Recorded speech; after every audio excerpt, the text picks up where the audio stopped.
Hey guys, Drifter here. Today I am in virtual reality because I wanted to talk about virtual reality. Christmas 2018 is coming up very soon, and I know a lot of you are probably planning to get a VR headset of some kind. So I'm not here to tell you whether you should get an Oculus Go or the Rift or the HTC Vive or if PSVR is worth it, but rather I wanted to take a look at the VR industry as a whole. I wanted to see if VR is really ready for mainstream gaming. So today we are going to be taking a very hard look at the VR industry and whether or not it's worth your time. Most fans of VR will tell you that, oh man, this is just the beginning, that in a few years' time, everything is going to look like Ready Player One. It's going to blow your mind. It's going to be the holodeck from Star Trek. But that probably isn't true. I mean, the VR we have right now, right here today, is honestly struggling to take hold. So let's go ahead and talk about some of the things that have gone wrong with VR and why this industry isn't just exploding. To start off with, I wanted to let you know that I'm a VR fan. I love VR games. They're immersive, they're fun. The whole headset technology that some people call a gimmick, I think works much better than most people give it credit for. It makes me feel like I've been actually slowed down in my race. Makes me feel like I'm really a part of the game that I'm trying to play. It's fun, and I think that VR games, at least good ones like Sprint Vector here, offer unique experiences that few other games can match. Unfortunately, most of the games just aren't very good. I don't even know exactly what I'm supposed to be doing in this particular game called Rementh. It's really confusing if you can't see, but oh my gosh. This is a very common experience on VR. About 95% of games are kind of like this, like a super independent game, maybe like a hobby game, maybe something a little bit more like a college project that for some reason somebody released on Steam to try to make money off of. But these games they are very, very much so on the struggle bus. I don't even know what I did. I have no idea what I did. Welcome to the wonderful world of Steam games, everybody. At this point in the script, we were supposed to be showing off Doom VFR, and I was supposed to be killing some cyber demons to talk about the difficulties that AAA studios have developing for VR. Unfortunately, I literally could not get this game to boot no matter what I did, and I have a super powerful PC. It's a good segue to talk about how poorly optimized VR games are, even for AAA developers. They have to run 2 screens at least 900p, 90 frames per second, then a third preview screen so that people can capture stuff. All of this has to be optimized running off of 1 GPU. You have to factor in shake on your hands, shake on the helmet, third-person viewing perspectives. You have to worry with player height, if I'm too tall or too short to reach various things in the game, player exhaustion, and there's a ton of things that go into developing VR that independent studios don't have the time or resources or experience to think about, and even really high-end studios, like that make giant name brand games like this, can't always do it right. So there's some games that you buy that just won't play or will just forever be on the struggle bus. There's a reason that most VR games are only about $20, and that's because most VR customers are only willing to risk about $20 to see if the game will or will not work on their system. One of the other problems that you run into with VR games that's very unique to them is that of physical limitations and physical exhaustion. We touched earlier about being too tall, too short, something like that, but you can just downright get tired. I'm playing Creed right now, which is a really physically demanding game. The first time I played it, I just went all out, haymakers all day, every day, no blocking. I played 2 rounds and I got dizzy and I got sick and I had to lay down, and it was just really hard on my body. It wasn't relaxing or fun. Now that I know what I'm doing, it's more fun, but it's still physically exhausting. You can see me getting tired. You can hear my commentary struggling while I do this. And not everybody wants that. There's lots of people that just want to have a good, relaxing experience. They want to come home after a long day of work, have a drink, sit on the couch, and play games. They don't want to be here fighting it out with a boxer on the back of the street sweating their ever-living rear end off. Gamers with handicaps, physical disabilities, or anybody that's just not in good shape can't do this. You can't shadow box all day. Oh my God, I'm getting murdered. One of the other places that VR games really struggle is with originality. There's so many VR games that just aren't as unique as you would think. You would think this would be the platform of innovation, right? This would be the platform that just blows minds night and day, that every single game you play is a mind-blowing experience. But that's not really the case. So many games play like so many other games, and there's so many tired genres and bad versions of other genres. What you're watching right now is a good version of a genre. This is what I would call the Adult Fruit Ninja, or Murder All the Bad Guys Simulator. And it's really fun. It's Sairento VR. It's got the best like mixed reality plugin. But there's a bunch of Ninja Simulator games, and if you want to kind of get real with it, there's a whole bunch of shooting games as well, like Raw Data here. Raw Data is a shooting game that on its surface looks kind of similar to Sairento, which we were just playing. Of course, now we're killing full-on robots and not cyber ninjas and stuff, but it's not that inherently different design-wise, despite being made by completely different companies. What makes this one unique is that it's supposed to be a co-op game. This is supposed to be a game that you play with your friends, that you can team up with and play with different guys that have different abilities and combos and stuff like that. But unfortunately, there's not going to be that many people to play with on VR. When you look at the player counts of VR games, you'll notice they're not too impressive. I'm going to go ahead and put some player counts on the screen right now. Doing this in post-editing. I'm going to kill these invisible robots that have a sword that are blocking my bullets for whatever reason. This guy's going to murder me. But you'll notice that of the VR games on the screen that have significant player counts, all of them are games that can be played in non-VR mode.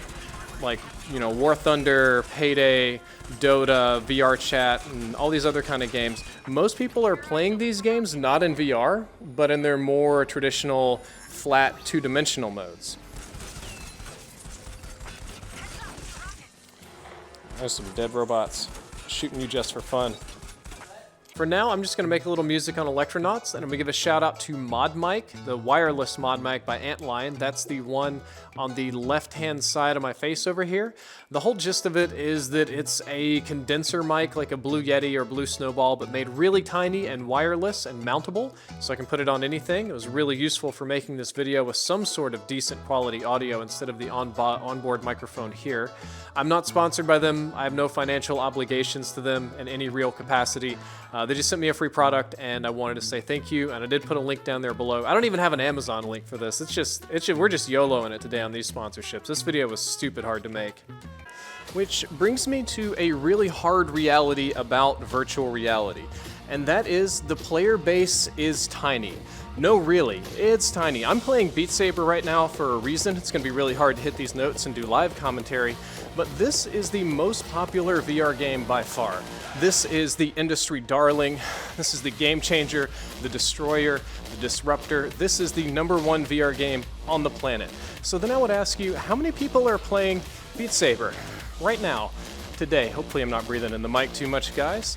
How many? 1,000? Million? 1,500?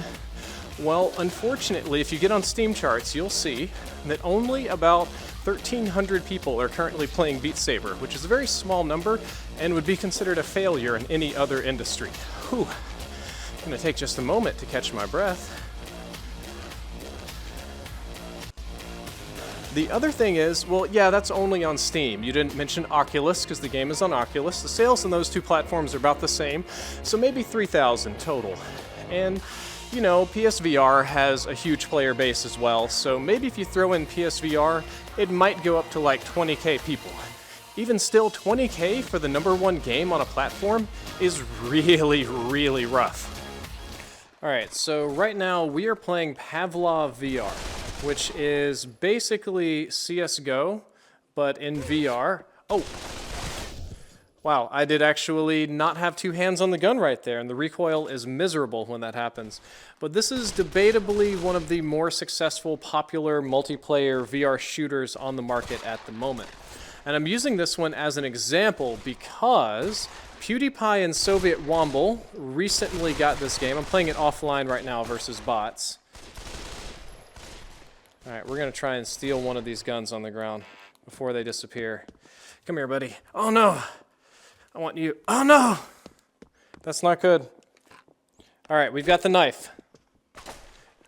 But the game is kind of so realistic that it's memey. It's so realistic that it's silly, and that's one of the reasons it's so popular. I mean, PewDiePie and Soviet Womble made a video on it that shows it off much better than I can because I'm terrible at it. But the point here, my teammate just up and died. Oh, I see you.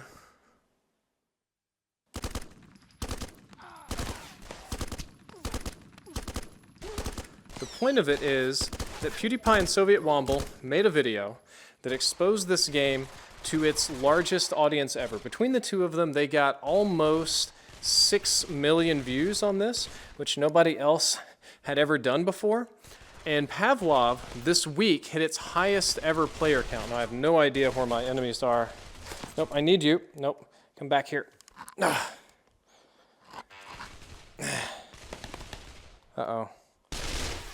Come here. All right, we're back in business. What do you do? No, you know what? No! Come here. All right, I'm tired of cutting. This game's just too hard, okay? But this game hit its highest ever player count of 630 players. After being exposed to an audience of 6 million. 6 million people that have never seen this game before, and the best they could get out of it is 600 players, which I think is ludicrous. I think that's ridiculously small. Usually if PewDiePie or Soviet Womble or other big YouTubers are playing games, then it becomes a very, very successful game. Oh, I just got headshotted, I just got completely destroyed right there. But it goes to show you that even on the best games on the market, your player counts are going to be abysmally low. 630 might be huge and successful for VR, but it would be a complete failure. It would be a dead-on-launch game for any other platform. What are you doing up here? It's just crazy how those numbers work. So why is VR so tiny? One of the main reasons is quite simply cost. This game, this simple game, Gorn VR, if you wanted to play, you couldn't do it on the $200 Oculus Go. You'd need the $400 full-on Oculus Rift or the $500 HTC Vive, or what I'm playing on, which is the HTC Vive Pro. That's really expensive. You got to buy the headset, and you got to kill these fat, naked men. Actually, these guys ain't fat. They're kind of buff. And not many gamers really have that. I mean, you can see how I'm playing it in mixed reality, which is fun, but that requires a green screen room and a fancy setup and just a huge amount of space in my house. I don't know what this guy's even trying to say to me, that most people just don't have or can't afford. If you only have an office, if you've got a small play space, or just not that much money, then this experience is completely prohibited from you.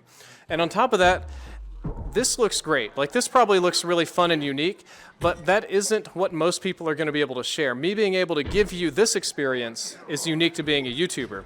What most people are going to see is the in-headset view, which is honestly kind of terrible. There's no way that you watching me play this game in the headset is going to be remotely as fun as watching me play it in mixed reality. And almost no games even support the mixed reality features. Which brings me back to where we started. I love VR. I really do. I didn't go through the trouble to set all this up for nothing. I love Beat Saber, I love Sprint Vector, I love Pavlov. I have a ton of fun in these games. But I'm a unique kind of customer. Oh God, this is so much harder than I thought it was going to be. I'm a high-income PC gamer. I'm also blessed enough to get a lot of these items for free, so even at the higher income, I didn't pay for them as much as a normal person would. I have a huge empty space in my house. I'm tech savvy, I can set this up. I'm on the bleeding edge of technology, but not everybody is blessed to have all of these things. And people like me are ultimately a tiny market. It's a lucrative market in the sense that each customer is valuable, but that's not nearly as big as the market of literally everyone on the planet. Running out of breath doing this live. Everybody is a market of moms and pops and families. It's a market of Christmas presents. It's a market of available at Walmart. Everybody is the market you want to be in. Everybody is what makes something explode. It's what made HD TVs work, smart TVs, personal computers. And VR just isn't there yet. I think that VR needs several changes before it goes mainstream. There's some things that are just going to have to happen, or this technology is never going to catch on. Number one is that we need lower priced units. The cost of the unit that I'm playing on right now is probably about $1,000 total, which is ludicrous. Now, the Oculus Rift is getting cheaper, and the base Vive, and Oculus Go is looking attractive. Sony seems to have the right idea to go kind of for the low-cost market, along with Samsung, but most companies are pushing 8K, 10K, 16K, just absurd technologies that most people will never even have a computer powerful enough to use. And that's just completely backwards of what we need. Prices are going to have to go down. The next thing we're going to need is quite simply an advancement of technology. What we have, even if you pay the best for it in the world, is lower resolution than ideal. All of the controllers that I'm holding up here ultimately look like adult toys for every single platform, and it's just not that intuitive.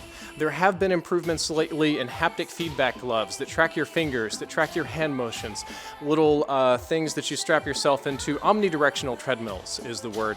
Much like Ready Player One, there's haptic feedback for your body. There are amazing things coming, but they're not here yet. Until we can get to that Ready Player One level, ooh, wow, this really ramped up in intensity, where things are really feeling real, where you're there, where your hands work, where when you lean sideways, your character doesn't walk sideways, but it tracks your body movement. Until those things work, VR just isn't going to catch on with the mainstream public.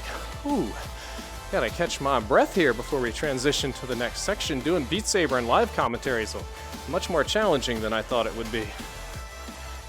And finally, we need better games. There are great games on this system. Most of the games you've seen today are good games. I chose them because they're visually interesting. But for every single Beat Saber out there, there are at least 20 other terrible games that are just not worth your money. And until there are games that gamers are willing to spend big money on, there won't be enough money in development to make most of these titles worth your time, which is sort of a chicken and egg problem because there's not enough player base for most of the devs to turn good profit on VR games, at least not without some sort of outside sponsorship. So I love VR. This is super fun for me, but at the moment, I think this technology is a really long way away from being a holodeck.